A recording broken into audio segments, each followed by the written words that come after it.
Raphael Assuncao is 39 years old on a 3-fight losing streak, and he's taking on a guy who's 10 years younger than him on a 3-fight win streak. We have Brazil's Assuncao taking on the Pacific Northwest's own Ricky Simón, and he has a lot to build on because not only does he have 3 wins in a row, but his cousin Vince Morales just picked up another giant win just a couple of weeks ago. He knocked out Louis Smolka. Did he ever? What an amazing win. And listen, for Simón, this is a guy who I thought I had him all figured out. He was a guy that I was so excited about coming into the UFC because it was around when Fight Night picks started, 2018. And Simón, he was an LFA champ. He's coming in. What can he do? Pressure guys up against the cage. Rinse and repeat takedowns. Ground and pound specialist. I love Ricky Simón's game. But it got him in trouble. And when he faced guys that were better than him in certain areas, he ended up losing. If you look at the 5-on-in, lost to Uriah Faber by knockout, which is the worst. That's worse than losing to Rob Font by decision because Uriah Faber was coming back and he was old and he wasn't supposed to win. And Ricky Simón got dropped and finished. Like, that's not supposed to happen. So major damage control. Then he loses to Rob Font. He picks himself back up. He beats Ray Borg by split decision. That was a wild fight. There was a lot of back and forth, takedowns, up, down, takedown, up, down. Ray Borg, obviously not a true bantamweight, but he had such hard time making weight at 125. Simón was a much bigger fighter. And then he takes on Gaetano Pirello on short notice. And listen, I sold you a bill of goods on Gaetano coming into the UFC for that Simón fight. That was the Wednesday card that they had in January. I gotta feel good about this, Craig. I did say Simón's gonna destroy this guy. Yeah, and poor Gaetano got taken down and finished fairly easily. So for Ricky Simón, we get the true test as last time out. He fights Brian Kelleher. And Brian, the book's out there. He's like Nick Lentz, but smaller. And that's really what Brian Kelleher does. He's a good striker. He crashes forward. He can take you down. He can dominate you on the ground. And if things go south, well, he does have that choke that he can always go for. So there's so many things that Kelleher does well. But what I loved in that fight was that Ricky Simón didn't have any problems in some of those in-betweens.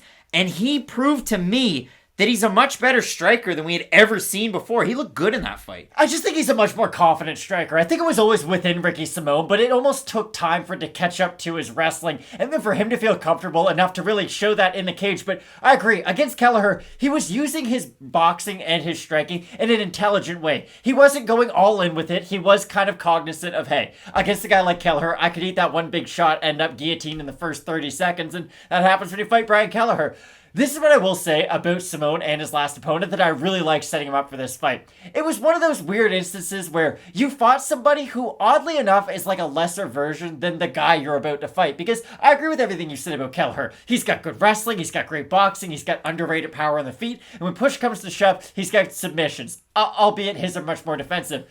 When you just want to break down sort of the bare bones game of Raphael Assuncao, there's a lot of similarities there. He's somebody who can go out there and get the offensive takedown. I would say Assuncao is quite a bit more advanced with his own jiu-jitsu game, just with his own offensive jiu-jitsu. He's much more, I'll go from your guard to your half guard, whereas Kelleher will just sort of try to use his own ground and pound to open you up. This is the thing about Assuncao that people forget. He was the third-ranked bantamweight for about 7 years, and he never got his title opportunity. He was supposed to fight TJ Dillashaw like 3 years ago, and it didn't happen. Well, okay, they fought twice already, so he beats Dillashaw back in like 2013, then he loses to him at UFC 200, and then they've never had the trilogy. It's always sort of been rumored out there. And he's gone on this losing streak ever since. Now, I understand the fight that started this losing streak was supposed to be his sort of title opportunity, and if he beat Marlon Moraes back then, he probably would have got the title shot. But that fight went about as poorly as a main event slot can. He gets dropped early, gets submitted, and ever since, it's been a weird run, because I gotta be honest, I don't think that Assuncao is a fighter who age has really affected him all that much. I still think we're seeing a very similar guy now than to what we saw at 36, 35. I just think he zagged every time he should have zigged. And I know that's hard to say about a fighter, but even look at Cody Garbrandt. Like, Cody Garbrandt might not even be in the UFC anymore, and Raphael Assuncao got flatlined by him. And why did he get flatlined by him? He chased him. No. He had his back up against the cage, or he was forward. Garbrandt faked that one shot, and Assuncao zigged when he should have zagged on the other one and got hit by the other shot. Got knocked out. It was a brutal loss. It just, when you look at Assuncao, I still feel like a lot of the good is still there. I know he's on a 3-fight losing streak, but I look at him a little bit differently than I normally look than I normally would look at a fighter who's 39 years old on a 3-fight losing streak. I think he's kind of like Jussier Formiga in that if he gets cut, it's kind of going to be a shame for the UFC because he's got more left to give. But I think this is a very, very fun fight and an interesting one because if Assuncao wins, what does this do to Simone? He's had a few cracks in the top 15. This is sort of, I don't want to say this is his last big opportunity, but you get the idea. You can't think that Simone's going to keep on getting these big name opponents fight after fight after fight. If you lose this fight and you're Ricky Simone, you're a 15 to 25 guy for the rest of your UFC career if they decide to keep you around. If you beat Assuncao, you're a top 15 guy as long as they'll have you because this division is incredibly logjammed and it's hard to stick around at 145. That's the crazy thing. 135 because again, Simone's last fight was at 45, a one-off against Kelleher. But you look at it 135. Kyler Phillips is knocking on the door. Sean O'Malley, whether the UFC likes it or not, is knocking on the door. And oh, by the way, there's the Song Yadongs of the world. There's so many different fighters that are right there. Marlon Vera, they're all right there. Hot take, I think Song Yadong is as good as Sean O'Malley. That's crazy. Not crazy to think, but it's crazy to think. There's so many fighters right there. And right now, Ricky Simone is one of those guys. Now, today he could be 14. Tomorrow he could be 9. And then the next day he could be 19. Like, that's just the spot that we're at with this loaded bantamweight division. So I look at this fight and I look at the odds and I consider everything. And if you look at it for the man who's making the comeback, the get back, to get back into the win column, you look at it for Raphael Assuncao, over on best fight odds, open to plus 180. He's a plus 222. You look at it for Ricky Simone, open to minus 210. He's a minus 277. Ricky Simone, I would say, moderate to heavy favorite. Topology vote, surprise test there to you. I'm going to set the over-under. I'm going to make this weird. I'm going to say 76.3%. I thought it would be 60-40 Simone Assuncao. All right. There we go. 937 total votes, 81% Simone, 84% by decision.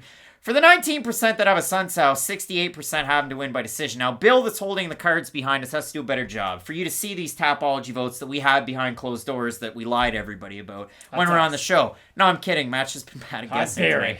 So when I look at this fight, Matt, yeah, it really is tricky. Is Simone the leveled up Assuncao? I don't know about that. I really don't. Simone should win this fight, but I fear he won't for these reasons. He needs the takedown, but he has to be really smart with it. And Assuncao is one of those guys who, unless you have legit finishing ability, he's going to be there for the total 15 minutes. Even go back to his fight against Sandhagen. I know Sandhagen beat him, but that was a very competitive fight for as long as it lasted. And the thing about Assuncao, he's not a finisher. He kind of has one of those Dominic Cruz records where you look at it, a lot of decision wins. But I look at the Rob Font fight that he had, his last win before he went on the losing streak. He was a man on fire in that matchup. He drops Font on the feet. He's feigning takedowns. He shows the fighter that he can be when he is at his best. I just wonder if that same fighter is still in there after 3 losses. This is very much a boxing mindset, but like, you almost learn to be okay with losing at a certain point, and just at 39 years old, does Raphael Assuncao want to try to get back into the title picture? Does he think, okay, if I beat Simone, then I'll fight Sean O'Malley next week, because that's probably fun, and then start to fight some of those contenders? I think Assuncao's at the part of his career where we're probably just going to get the same version. I want to pick Assuncao because he is so big of an underdog, but I'm not. I think Ricky Simone's wrestling is going to be too big of a factor in this fight. And for as little as I like Simone striking against the elite at this division, because trust me, I don't think he can outstrike a lot of guys in the top 15 at bantamweight. I think he'll be able to get it done against Assuncao for this reason. Assuncao's cardio is the one thing that isn't really what he used to be. He's not someone who will push the craziest pace on you. He'll stay consistent, don't get me wrong. It's not like he falls off a cliff. But he's not somebody who's going to be able to really work out of the bad positions Simone gives to him. And I think Simone will be able to win one of those 29-28 decisions where it might be a little bit controversial on the night of the fight, but if he can get this win, it'll do big things for his career. Raphael Assuncao is tied for second all-time with bantamweight wins in the UFC at 11. But when I look at it, he also is number 1 overall with 8 decision wins in this division. He's also, number 1 for the longest win streak in this division's history with 7. And I could go on and on and on about Raphael Assuncao and even Ronnie Yaya in this division. The point that I want to make, Matt, about this fight as I scroll down this page, it's more about Ricky Simone than it is about Raphael Assuncao. Because for Ricky Simone, this guy is an absolute takedown machine. Is he as good as Montel Jackson? Well, maybe not, but Ricky Simón is second all time I think he's a better wrestler. and takedowns landed in this division's history. Number 1, Merab Dvalishvili. And I'm not saying like active fighters. That's all time. Merab has 50. Simón has 33. Bellator's Brett Johns has 29. But Ricky Simón, on average, attempts 6.93 takedowns per 15 minutes. That's insane. I think that, coupled with the boxing and the gains that we've seen, plus a speed advantage of a 10-year age gap, will prove out for Ricky Simón. Would I be surprised? I was just saying, you understand though why I'm so hesitant to pick him, Yeah, right? would I be surprised the next day if I opened my eyes and Assuncao won this weekend? No. So I'm going to stay back, watch this fight with the pop and popcorn mindset, but I do have Ricky Simón in this fight. Matt's in agreement on this one. We can't wait for this fight because we're going to learn a lot. Does Ricky Simón have an effect against older fighters where they win and he does not? We'll find that out this weekend. We'll also find that out as Chris Daukaus gets the main event slot against a guy who's had 9 of them. Well, this will be his 9th. And Derek Lewis. Can't wait for it. Keep it locked in with Fight Night Picks, as we always say. Let's get into it.